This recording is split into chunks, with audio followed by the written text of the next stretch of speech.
ವಿಶ್ವವಾಣಿ ಪ್ರಾಪರ್ಟೀಸ್ಗೆ ಸ್ವಾಗತ. ನಾನು ಸ್ವಾತಿ ಕೃಷ್ಣ. ರಿಯಲ್ ಎಸ್ಟೇಟ್ನಲ್ಲಿ ಹೂಡಿಕೆಗೆ ಸೂಕ್ತ ಸಮಯ ಯಾವುದು? ಈ $1 ಮಿಲಿಯನ್ ಪ್ರಶ್ನೆಗೆ ಇಂದಿನ ಸಂಚಿಕೆಯಲ್ಲಿ ಒಂದಿಷ್ಟು ಮಾಹಿತಿಯನ್ನು ತಿಳಿದುಕೊಳ್ಳೋಣ ಬನ್ನಿ.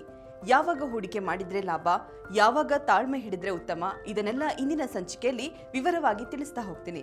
ಮೊದಲಿಗೆ ರಿಯಲ್ ಎಸ್ಟೇಟ್ ಹೂಡಿಕೆಗೆ ಸಮಯದ ಪ್ರಾಮುಖ್ಯತೆ ಬಗ್ಗೆ ನಾವಿಲ್ಲಿ ಅರ್ಥ ಮಾಡ್ಕೊಳ್ಬೇಕು.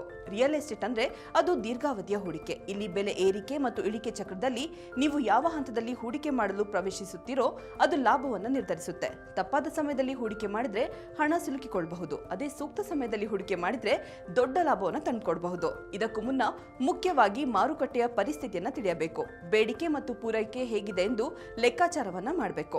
ಒಂದು ವೇಳೆ ಬೇಡಿಕೆ ಹೆಚ್ಚು, ಪೂರೈಕೆ ಕಡಿಮೆ ಎಂದಾದ್ರೆ ಅಲ್ಲಿ ಬೆಲೆ ಇರುತ್ತೆ. ಬಡ್ಡಿ ದರಗಳು, ಅದರಲ್ಲೂ ಬ್ಯಾಂಕ್ಗಳು ನೀಡುವ ಹೋಮ್ ಲೋನ್ಗಳ ಬಡ್ಡಿ ದರ ಕಡಿಮೆ ಇದ್ದಾಗ ಹೂಡಿಕೆ ಮಾಡೋದು ಸೂಕ್ತ. ಏಕೆಂದ್ರೆ ಬಡ್ಡಿ ಹೆಚ್ಚಾದ್ರೆ ಇಎಂಐ ಒತ್ತಡವು ಹೆಚ್ಚುತ್ತೆ. ಇನ್ನು ಸರ್ಕಾರದ ನೀತಿಗಳ ಬಗ್ಗೆಯೂ ಗಮನವನ್ನ ನೀಡಬೇಕು. ರೇರಾ ನಿಯಮಗಳು, ಪ್ರಧಾನಮಂತ್ರಿ ಆವಾಸ್ ಯೋಜನೆ, ಸ್ಟಾಂಪ್ ಡ್ಯೂಟಿ ಕಡಿತ ಇತ್ಯಾದಿಗಳ ಬಗ್ಗೆ ಅರಿತು ಹೂಡಿಕೆಗೆ ಕೈ ಹಾಕಬೇಕು. ಜೊತೆಗೆ ಆರ್ಥಿಕ ಸ್ಥಿತಿ ಬಗ್ಗೆ ಗಮನವನ್ನ ನೀಡಬೇಕು. ಏಕೆಂದ್ರೆ ಉದ್ಯೋಗ, ಉದ್ಯಮ, ವೇತನ ಹೆಚ್ಚಳ ಇತ್ಯಾದಿ ಸಕಾರಾತ್ಮಕ ಸೂಚನೆಗಳು ಇದ್ದಾಗಲೂ ಬೆಲೆ ಏರಿಕೆ ಆಗುತ್ತೆ. ಇನ್ನು ಹೂಡಿಕೆ ಮಾಡುವ ಮುನ್ನ ಈ ಸೂಚನೆಗಳನ್ನ ಗಮನಿಸಬೇಕು. ವಾಸಕ್ಕಾಗಿ ಖರೀದಿ ಮಾಡುತ್ತಿದ್ದೀರಾ ಅಥವಾ ಹೂಡಿಕೆ ಮರುಮಾರಾಟಕ್ಕಾಗಿ ಮಾಡ್ತಾ ಇದ್ದೀರಾ ಎಂಬುದರ ಬಗ್ಗೆ ಸ್ಪಷ್ಟತೆ ಇರಬೇಕು. ಬೆಳೆಯುತ್ತಿರುವ ಏರಿಯಾಗಳು, ಅಭಿವೃದ್ಧಿ ಯೋಜನೆಗಳು, ಮೆಟ್ರೋ ಸಂಪರ್ಕ, ಐಟಿ ಪಾರ್ಕ್ಗಳ ಬಗ್ಗೆ ತಿಳಿದಿರಬೇಕು. ಮಾರುಕಟ್ಟೆ ಚಕ್ರವನ್ನು ಅರ್ಥ ಮಾಡಿಕೊಳ್ಳಿ. ಪ್ರಾಪರ್ಟಿ ಬೆಲೆಗಳು ಇತ್ತೀಚೆಗೆ ಏರಿಕೆಯಲ್ಲಿದೆಯೇ ಅಥವಾ ಸ್ಥಿರವಾಗಿದೆಯೇ ನೋಡಿ. ಬೆಲೆ ಇಳಿಕೆ ನಂತರ ಮಾರುಕಟ್ಟೆ ಸ್ಟೇಬಲ್ ಆದಾಗ ಹೂಡಿಕೆ ಮಾಡಿದ್ರೆ ಸುರಕ್ಷಿತ. ಪ್ರಾಜೆಕ್ಟ್ಗಳ ವಿವರ, ಬಿಲ್ಡರ್ನ ಹಿನ್ನೆಲೆ ಮತ್ತು ಸರ್ಕಾರದ ಅನುಮೋದನೆ ಬಗ್ಗೆ ರಿಸರ್ಚ್ ಮಾಡಿ. ಇದಕ್ಕೆ ಸೂಕ್ತ ಉದಾಹರಣೆಗಳನ್ನು ನೀಡೋದಾದ್ರೆ ಫ್ರೀ ಲಾಂಚ್ ಪ್ರಾಜೆಕ್ಟ್ಸ್. ಆರಂಭಿಕ ಹಂತದಲ್ಲಿ ಬೆಲೆ ಕಡಿಮೆ ಇರುತ್ತೆ, ಆದರೆ ರಿಸ್ಕ್ ಕೂಡ ಹೆಚ್ಚು.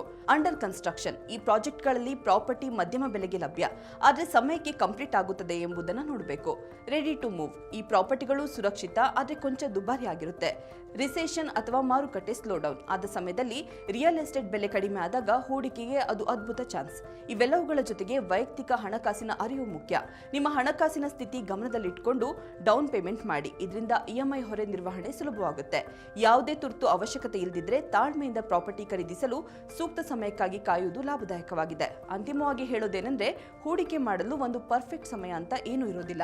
ನಿಮ್ಮ ಗುರಿ, ಮಾರುಕಟ್ಟೆ ಪರಿಸ್ಥಿತಿ, ಬಡ್ಡಿ ದರ, ಸ್ಥಳ, ಅಭಿವೃದ್ಧಿ ಈ ಎಲ್ಲಾ ಅಂಶಗಳನ್ನು ನೋಡಿ ನಿರ್ಧಾರವನ್ನು ತೆಗೆದುಕೊಳ್ಳಬೇಕು. ಆಗ ಮಾತ್ರ ನಿಮ್ಮ ಹೂಡಿಕೆ ಸುರಕ್ಷಿತವೂ ಲಾಭದಾಯಕವೂ ಆಗುತ್ತೆ. ಇದೇ ಮಾದರಿಯ ಇನ್ನಷ್ಟು ಮಾಹಿತಿಗಾಗಿ ನಮ್ಮ ವಿಶ್ವವಾಣಿ ಪ್ರಾಪರ್ಟಿ ಚಾನೆಲ್ಗೆ ಸಬ್ಸ್ಕ್ರೈಬ್ ಮಾಡಿ. ಈ ವಿಡಿಯೋ ಇಷ್ಟವಾದರೆ ಲೈಕ್ ಮಾಡಿ, ಶೇರ್ ಮಾಡಿ. ಧನ್ಯವಾದಗಳು.